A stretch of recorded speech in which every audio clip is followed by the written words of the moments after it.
Hi, my name is Aya. You're watching Aya Reads, and I'm here to talk about my favorite books I read this year. So apparently this sweater is going to be my favorite video sweater because I was wearing the exact same sweater last year. And the plan was actually to film this video a little bit earlier, but life got a little bit away from me. So that's why I'm filming it on Christmas Eve. So that's why I'm wearing the sweater. So while you're watching this, it is Christmas. So Merry Christmas or Happy Holidays or just Happy Wednesday. Before I get started with my favorites, I do have to say this was not my best reading year. In that if I compare my favorites from last year, some of those books are not just my favorites from last year, they are some of my favorite books of all time. Whereas with these favorites, yes, some of them I'm very passionate about, but with others, I was like, okay, yeah, this is the one I loved most this year. And it's still a favorite, obviously, but I'm not as passionate about all of them as I was last year. Also, last year I had 15 favorites, this time only 10, but that probably also has to do with the fact that I read less books this year. So I did attempt to rank these, but take that with a grain of salt. This is my ranking as of today, but maybe in a couple weeks I might feel a little bit different. So yeah, whatever is in 9th place could also, like, it's not that I loved it significantly more than my 5th place. Also, I am sick, so I try to conceal that with as much makeup as possible, but I will be sipping my tea here sometimes and with my Simba mug. Isn't he cute? So yeah, excuse that. Let's just get started. In 10th place, I have Funny Story by Emily Henry. So this is Emily Henry's newest release, and I do have to say this is the first time an Emily Henry has made it onto my favorites list because I really did love this. I know a lot of people love her books, but to be fair, I wasn't one of those people, but this one just has a special place in my heart. That's why it's on here.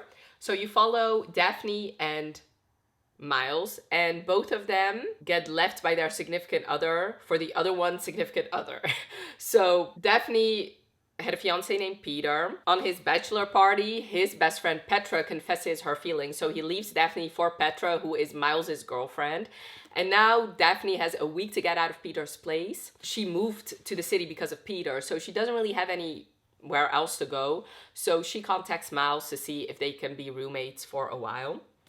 He agrees, and they live together while she's trying to figure out what she wants to do with her future. Does she want to stay in town or does she want to leave? She's leaning more towards leaving, but she's staying for this event her library is putting on at the end of the summer because she's a librarian. And Miles convinces her that he wants to show her the city every Sunday so that maybe he can convince her to stay because he knows that she moved here because of Peter, and he doesn't want her to leave her because of Peter too. So they agree. And also, not only did their significant others leave them, they also decided to get engaged right away. And then they decided, because they're dicks, to invite them to the wedding. And on a drunken night, they decide to RSVP to the wedding. And when Peter calls Daphne to talk her out of it, she's like, no, I am coming and I'm bringing my boyfriend, Miles. So this is also fake dating in a way. Although I'd have to say that fake dating is not really that big of a plot line. Obviously, I loved it. It is part of my favorites. I really loved Miles in this book. Like, he is...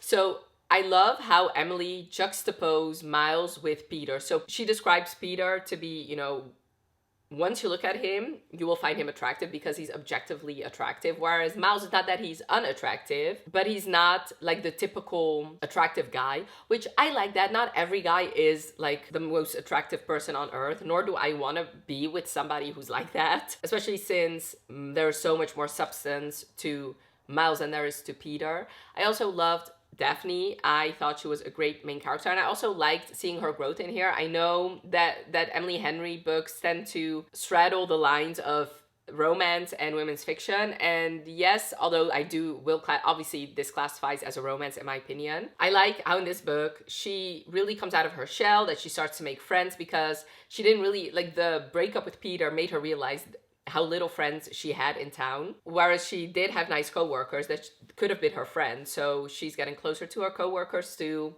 and getting close to Miles. And at one point his sister visits, and I like how in this tiny apartment 3 people were crammed in, so it felt very much like a slumber party. I was very much impressed. It is definitely my favorite Emily Henry, and I cannot wait for her new release in 2025. I also vlogged my reading experience with this one, so I'll leave that linked for you. Either in the... So basically, I have 5 cards. So the first books are going to be in the cards, and then every other book I talk about that I did vlog will be in the description, if that made any sense. Number 9 is King of Wrath by Anna Huang. Can you see that? I think so. Yeah, let me put it here. So this is the first book in her Kings of Sin series, and this series I read kind of out of order. I basically read the second, the third, the fourth, and then I went back to the first. I just really, really love this book. What was interesting about my reading experience was I already saw Dante and Vivian's HCA. Like, I already saw them get married. I already saw them have a baby. So to go back and read their original story, which is so much fun for me. So like I said, you follow Dante and Vivian. Vivian's father blackmails Dante into marrying his daughter. And he obviously doesn't want to, and he's a billionaire, and he agrees because he really doesn't have a choice at that point. So they will have a year-long engagement where she will live at his place, and he vows to get revenge, basically. So he will keep up appearances while trying to figure out how to get back at Vivian's father, and also find a way to, for sure, not marry her. Vivian has no idea, by the way. Like, she just is the dutiful daughter who's ordered to get engaged to Dante, and she does. So when she actually gets to his apartment, like, the way he proposes is just so romantic. He tells her, this is your room. On the bedside table, you will find your ring. Wear it. So she's confused. She doesn't really know why he hates her. She just thinks it's a business arrangement, but he does seem to, like, loathe her. Loathing you forever, loathing. Maybe I should not sing when my throat is hurting. Anyway, so while she's there, so he has an interesting relationship with his staff, because yes, they are his staff, he pays them, but some of the staff have raised him ever since he was a child. So that is kind of interesting dynamic. So when she gets there, she charms his staff. They really, really fall for her. And then since they're living together, this is just one of the reasons why the roommates to lovers trope is such a good one, because it forces them to see each other in the little moments. So they stumble in the kitchen, both of them, to have a midnight snack, and that's when they get close to each other. I really loved it. So his name is Dante, obviously he's Italian, and the amount of times he talks to her in Italian, and not like the things he says, and what's funny is he doesn't think she understands Italian when she does, which makes it even more delicious. Also, sometimes it doesn't get translated, so you have to go to the extra effort to translate it for yourself. And when you read what he's saying, it's just swoony all over. Obviously, the third act conflict will have to do with the fact that he is, like, she loves her parents and he's trying to ruin them. If you've watched my channel for a while, then you know billionaire romances are not my favorite trope, because sometimes I feel there's no stakes really, and most of the time, I don't really care about your problems, because, I mean, how many problems can you have when you literally have $1 billion in the bank? You know what I mean? And some other thing that I have an issue with, which she has done in other books, is when the billionaire throws money at a problem, or is just, like, being dickish about it, like forcing people to, like, giving people, like, tens of thousands of dollars to get out of there in like 5 minutes, meaning they have to break their back to accommodate you only so you can, I don't know, go down your girlfriend on the beach, stuff like that. I just don't like that. And what I liked in here is it didn't feel like that for Dante. The fact that he has such a close relationship with his staff, but also the way their dates were set up. Like, yes, sometimes it was more extravagant. This obviously, so all these stories revolve around this elite club called the Valhalla Club. So yes, sometimes they have dates and interact with all these rich people, but sometimes they have just like simple date in a park where they get food from like a food stand. And that I just love in this book, how like the balance of that. So definitely my favorite in this series, and for sure one of my favorite Anna Huangs. There's actually another Anna Huang in here, so I'll let you guess which one that is. Number 8 is Wild Eyes by Elsie Silver. So I recently read it. I actually read it for a vlog that by the time you're watching this, or by the time I upload it, you haven't seen yet. When this book came out, I was in a giant reading slump, so I didn't get around to it. And I did read Wild Love earlier in the year, and I loved it. I gave it 5 stars, but this is definitely my favorite out of the two. So this is the second book in the Rose Hill series, and you follow Weston and Skylar. And Weston is Rosie's brother from the first book, and Skylar is like this world famous country music star. Like, think in the lines of Taylor Swift. That's how well known she is. And she's in Rose Hill because she wants to record her own music that her parents have no part in. So basically, she's fleeing from her parents because they've been using her entire life.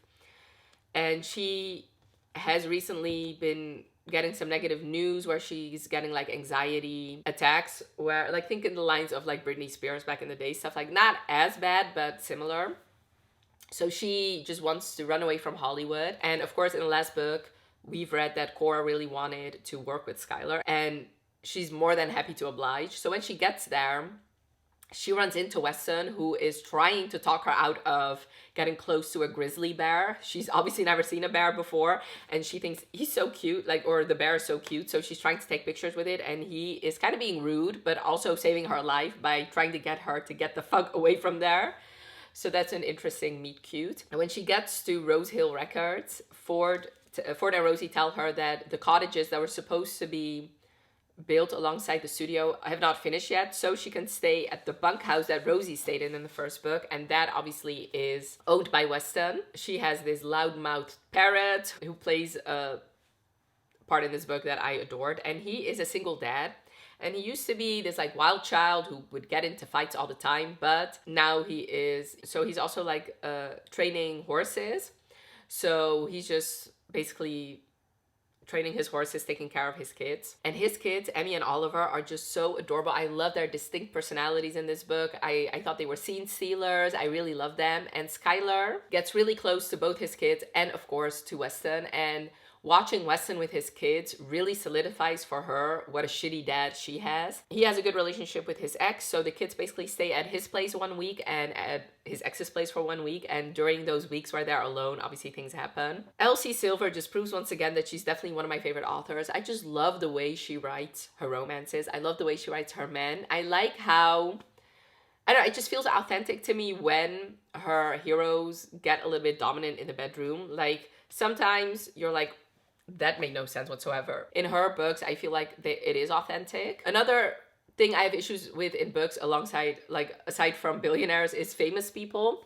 I'm fine with it for some reason if they're athletes, but any other famous person I sometimes struggle with. I didn't have any struggles with this one, probably because most of the book takes place in this small town. And yes, obviously her fame does play a part in this book and in the third act conflict. It didn't bother me because I felt like she was a real person, and obviously Weston definitely was. And Weston was so sexy, definitely so swoon-worthy, and yeah, one of my favorites I read this year. And actually, this was one of my most recent books, so definitely snuck its way in there. Tea break. You know, I usually don't like tea. The only time I drink tea is when I get sick, so maybe that's why I don't like tea. I definitely associate it with getting sick. My other Anna Huang is, of course, The Striker. This book I talked about many a time, and I also vlogged it, which I'll leave it linked for you. This book, I think this is the case of right book at the right time. So basically, I got this book 2 weeks before it was supposed to come out, and it actually arrived at like one of the worst weeks this year. So I was definitely feeling down. Something happened that sucked very much. And this book definitely helped me through that. It just brought me joy, and I think that's why it is definitely a favorite. I don't know if it would have been a favorite if I had read it at any other point, because I do think it is a tad bit too long, so maybe that would have bothered me more, but now I just wanted more pages. I just wanted more pages of Asher and seeing him love somebody, so I think that's why it definitely made it onto my favorites list. So you follow Asher and Scarlett. And Asher, if you've read Anna Huang's books, then he has been mentioned a lot of times in both her series. He is, well, technically she has another series, but anyway, the two famous, like her two biggest series. And he's an infamous soccer or football player in the UK. So he's constantly getting into trouble, constantly getting into car accidents, and he's just like this wild child, basically. And actually, Sloane from King of Sloth is his publicist, so you have heard about him getting into trouble quite a few times. And he recently has been transferred to the team of his arch nemesis, Vincent. And because they hate each other, they're not playing well together, and that cost them a very big game. So their coach gets sick of their shit, and he really wants them to improve for next season. So he sends them off to get ballet lessons. And when he sees his ballet teacher, he immediately becomes intrigued, and he immediately gets a crush on her. until he realizes who she is, and she is in fact Vincent's sister. But while she's teaching him ballet, they slowly fall for each other. And of course, since he's so famous, they have to, for romance reasons, move the ballet studio to his place. Scarlett deals with chronic pain ever since she got into a car accident that ruined her career, and that's why she's teaching ballet now. But like I said, she gets chronic pain, and I just love how attentive he was and how he paid attention and the way he maneuvered her, especially in the bedroom, for her to have as least pain as possible. He was just so... that was just so swoony to me. Like, he was such a great hero. And I think the reason why I loved it is it did remind me of King of Wrath in a way, since this hero is obviously very rich. But I liked the balance of very extravagant dates and very simple, cheap dates. I just like that. And I really love this romance. I loved how both of them had their own things going on, like her with her chronic pain and her trying to practice ballet again herself, and him with his father. Such a beautiful book. And like I said, I love that about books, how a book can be your favorite simply because you read it at the exact right time. Yeah, I just loved it. So this year I read the entire Legacy of God series, and I actually vlogged it, so I'll leave that linked for you. And I actually have two favorites in that series, so I'll talk about the first one, and then there's going to be another book, and then my second favorite in this series.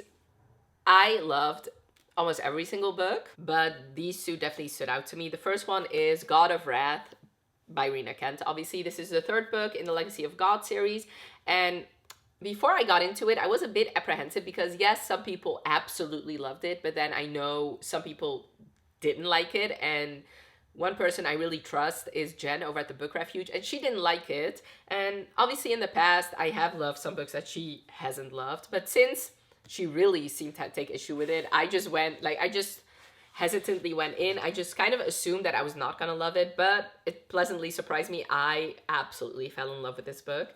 So you follow Jeremy and Cecily, and so these books basically take place around the same time, the first 5. You have seen them interact before, but you didn't really know what was going on.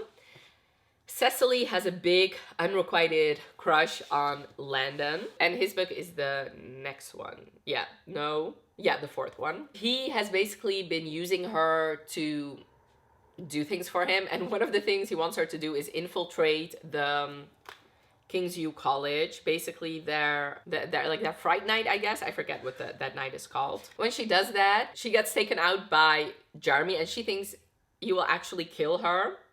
So she tells him, I don't want to die a virgin, so basically just fuck me, please.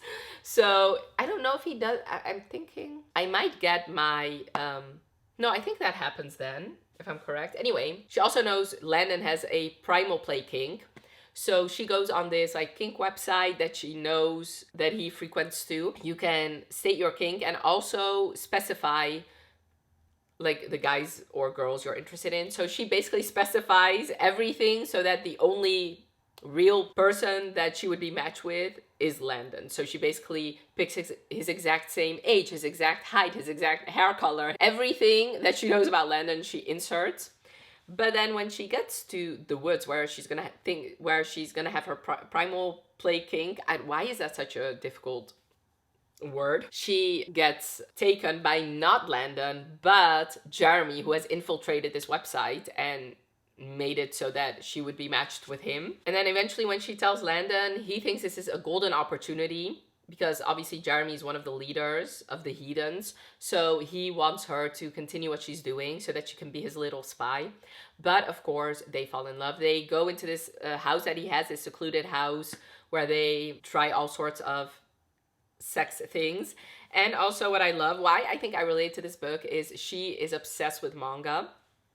And of course, I am obsessed with books. So I guess I related a lot to Cecily in that way. And I just thought Jeremy was so unhinged, but I just love the way he loved her. Yes, some things he did was batshit crazy, but I liked how in this book, yes, he was a psychopath, but he was a more interesting character to me than the other straight up psychopaths because his stemmed from trauma. And me as a psychologist find it just interesting to dissect all that. Whereas a straight up psychopath like Killian, who I still love, and Landon, there's nothing much to dissect there. So I guess, I don't know, it just came together real good for me, and I definitely could not stop thinking about this book this entire year, so definitely a favorite. Tea break! Let me actually remove my spoon here. Number 5 is the only book I don't own yet, and it's the Mindfuck series by St. Abbey. The reason I don't own it is because the bind-up is like 50 euros. I don't know why, so I don't know, I guess I've been procrastinating. I think the plan was to buy it before making this video, but 50 euros is just a lot, so maybe next year, because this is definitely one of my favorite series I read this year. Just like one of my favorite books.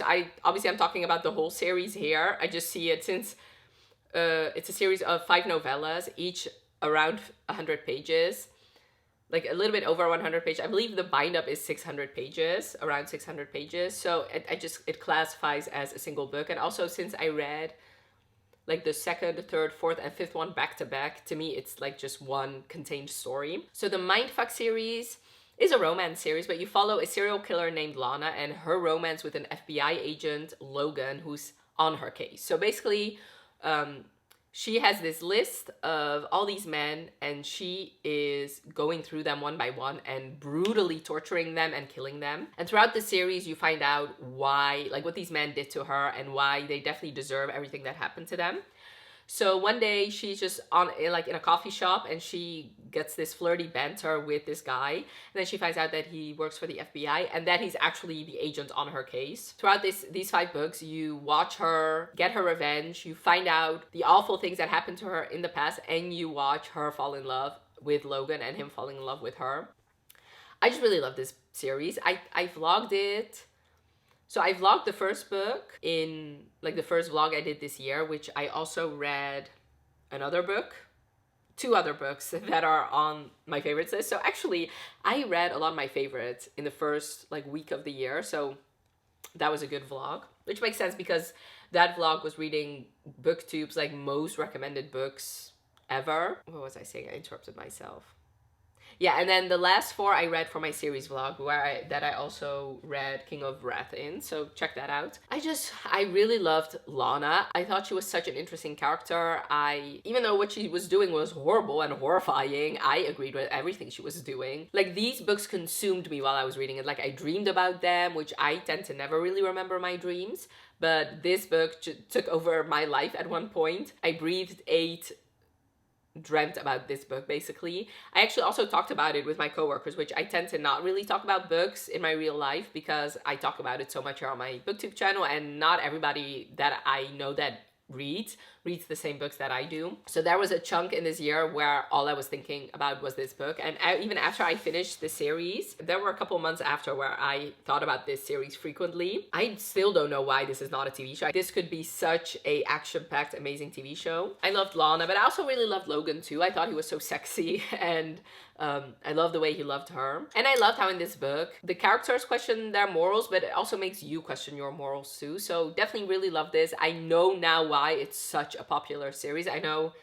a lot of people, like, once they read it, it tends to be one of their favorite books they read. Can definitely understand why. Next is my other Legacy of Gods book. Obviously, it's God of Fury. So this is the 5th book in the Legacy of Gods, and I knew before reading this series that this was such a beloved book. Like, I kind of assumed that I was gonna love it, and I'm so glad that I did. Since this is the 5th book, it definitely was set up in the other books. You know, I think I talked about it in my vlog, but what I would love is to tandem read all these, like, the first 5 books.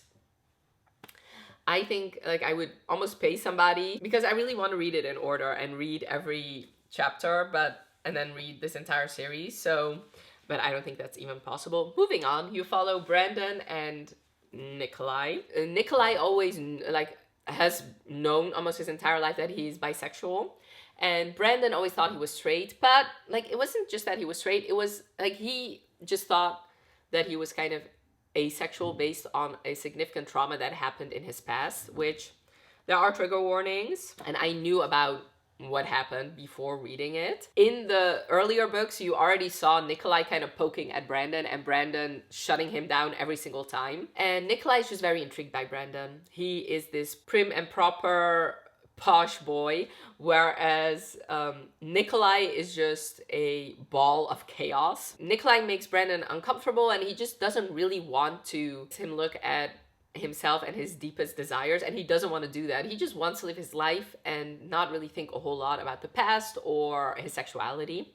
But of course, Nikolai is very, very persistent, so they have some like sexual interactions. Eventually, Brandon agrees to a just benefit situation. Like they're not even friends, and he doesn't want to have a boyfriend, so they do that.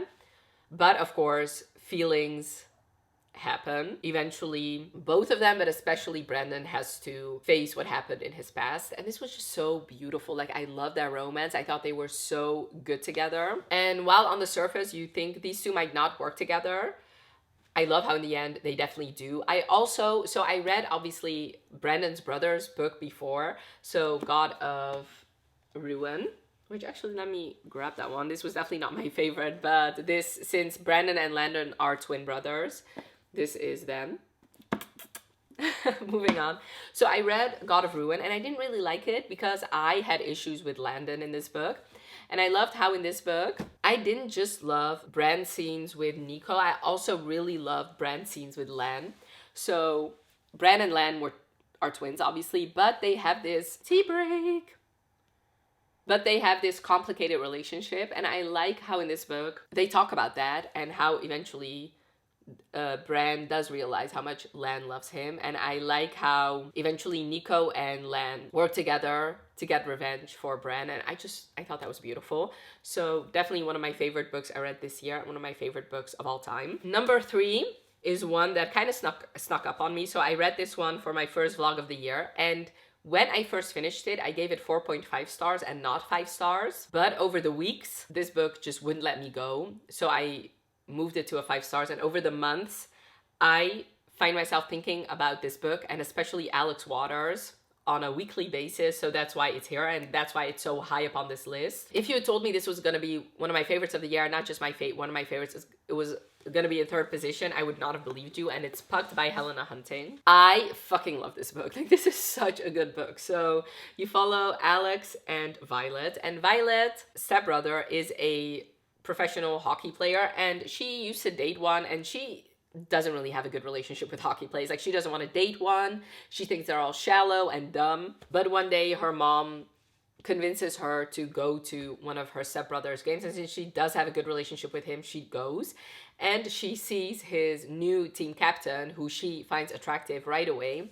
So when the game is finished, they go to this party, and she actually talks to the team captain, and she finds out that he's not just hot, he's also kind of smart. So they end up having this one-night stand, and she is such a hilarious character. So he's immediately intrigued by her. He thinks she's so funny, and he likes how she doesn't have any filter, and she becomes obsessed with his giant dick. Like, the way she talks about it, and the amount of minutes she thinks about his dick is just she thinks it's just gonna be for this one night. She doesn't really have it, like I said, for the reasons I just described, she doesn't really have any interest in actually dating a hockey player, but he becomes obsessed with her. Like, he borderline stalks her. That's how obsessed with her he is. He is persistent, and he just wants to date her, and he's willing to do anything she wants as long as the end goal is him dating her. And this man is the consent king. Like, the amount of time he asks for consent is just so hot to me. The way he does it, also very hot. Obviously, this is their romance. I haven't continued on with this series. I really want to, because I know they have a second book that I just cannot wait to read. What I love about this book is, first of all, Alex Waters, I already talked about it. I just like a persistent man. I just like a man who knows what he wants and goes after it, come hell or high water. And I love that he just did that. Like, he just knew that he wanted her, and he was gonna get her. And I really, really loved Violet in this book. I thought she was so funny. Like, usually with romances, when I think about it, I tend to only focus on the guy, because obviously that's why I read these romances. But I love with this book that it wasn't just Alex I thought about a lot, it was also Violet, because I loved her personality so much. You know, the plan was to film 2 videos. I think I can only manage to do 1, so my throat, Jesus. That's what she said. Okay, moving on. Oh my god. So yeah, I just loved her personality so much, and I just thought they worked so well together. And at the end of the day, the reason I gave it 4.5 stars was for three nitpicky things, and at the end of the day, they didn't matter because it's a favorite because I could not stop thinking about it, and these characters just burrowed their way into my heart. I cannot wait to continue on in this series in 2025. Now for my top two. My second favorite was The Highwayman by Kerrigan Byrne. This just proves to me that I just need to read more historical romances, because that is one of my favorite subgenres. I didn't read a lot this year, so hopefully next year I will change that. One of my goals actually is to read more historical romances and also more paranormal romance. Anyway, that's neither here nor there. The Highwayman is the first book in her Victorian Rebel series, and you start the book off with Farah and Dugan, and they are, like, I think she's 8 and he's 10, like they're little kids. So they both live in this convent, like they live there, they get schooling there, stuff like that. And they become best friends, and they actually hand fast when they're a little bit older still. Like I think he's still 12 and she's 10. And then Dugan gets sent to prison because one of the I think the headmaster almost assaults her, and then he ends up killing the headmaster. So he gets sent to prison even though he's only 10 or something. And then he actually ends up dying in prison. Farah has been living as his widow for the last 10 years. And now she works for Scotland Yard. And then one day, like the notorious criminal Dorian, the Black Heart of Benmore, shows up. And they have this thing between them, and then later that night he ends up kidnapping her. And when she gets to his estate, he tells her that he used to be in prison with Dugan and he wants to get revenge, and one of the ways to do that is because she's a lady, him being married to her will make him a lord, and that will help him in his quest for revenge. So she ends up agreeing, and of course she wants to she's married to him, so she wants to consummate the marriage. But since he was also a kid in prison, like any horrible thing you can happen for a kid to experience in prison has happened to him. So he cannot stand the touch of human skin. So when they have sex, he actually has to restrain her. And that's kind of where the dark romance comes in. So yes, obviously it starts off with him kidnapping her, but really it's the way they have sex that is kind of dark. So he's a scarred hero. So kind of Beauty and the Beast, she really charms his staff, and they really fall in love with her. And this was such a beautiful book in my opinion. Like I just felt so unbelievably sorry for Dorian. Like he just broke my heart. And I thought Farah was an amazing heroine. Like I love how much agency she still had, even though she was trapped in this castle with no way out. I loved how she knew what she wanted and she just went after it. And I just really love this book. I thought it was beautiful, and I cannot wait to continue on with this series. And then last, but of course, most certainly not least, my favorite book I read in 2024 is Just for the Summer by Abby Jimenez. Just like with Emily Henry, I know she's very popular, but I never had an Abby Jimenez on my favorites list until this year. So this is technically the third book in the Part of Your World series by her, and honestly, especially with this book, I would highly recommend reading at least the first one, but you will have the best experience reading the first two, because this one definitely does tie to the first one. So this book, you follow Emma and Justin, and they kind of meet because Justin has this post on Reddit where he's asking a question. And in that question, like in his story, he reveals that he's basically the guy girls date before they find their soulmate or the love of their life. That has happened quite a few times. And Emma responds by saying that actually happened to her too. Like the last 4 guys she dated, when they broke up, they would find their soulmate. So they jokingly come up with this plan for them to actually date each other, because when they broke up, their curses will be lifted, and then the next person they will date will be the love of their life. So since she's a traveling nurse, she can be a nurse wherever he lives, so she does. They have this month where they will date just for the summer. Like they have made this entire list of like 4 dates. They have to kiss at one point, and then after the 4th date, they will break up. Both of them have issues related to their mother. Justin's mom has to go to prison, so he now, as like a 30-year-old, has to take care of his 3 younger siblings. She has neglect wounds from her mother, who constantly left her. And this is their romance, and I loved it. I fell in love with Justin. I thought he was such a swoony guy. Like he is the exact guy I want to date. I love how much he loved her. I love how he knew what he wanted from the beginning and went after it. And I just love how like a good guy he is. Like I loved how the way, even though it sucked, like he definitely has issues with his mom, but when she needs him to step up, he does. And his siblings were amazing. They were definite scene stealers. They were so adorable. I love the way he planned their dates. His communication was spot on. Like he just, there was no miscommunication here. Like he would just tell her what he wanted and she could decide what she wanted with it.